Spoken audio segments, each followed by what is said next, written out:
Лошата аграрна политика е причина за намалување на бројот на добиток во државата. Познавачите на состојбите од терен велат болестите кои се појавија во стадата со добиток не може да се земат како репер дека се причина за намалување на бројот на добиток, туку причината е во отсуството на механизми со кои ќе им се помогне на сточарите да ги задржат стадата.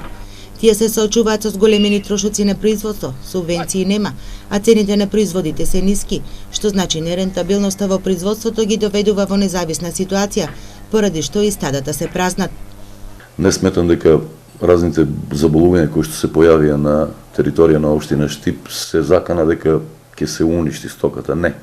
Стоката може само да се уништи, односно стадата да исчезнат како овци, кози, говеда, свињи и се останато само како резултат на неадекватната политика.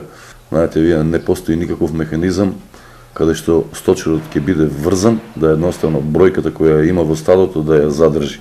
Субвенциите, посочуваат експертите, треба да имаат развојна компонента, но се случува спротивното.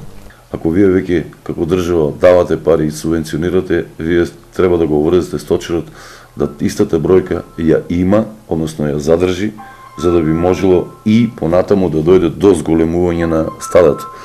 Сточниот фонд во државата се намалува. Сточарите велат дека трендот ќе продолжи и понатаму. Уште ќе се намале.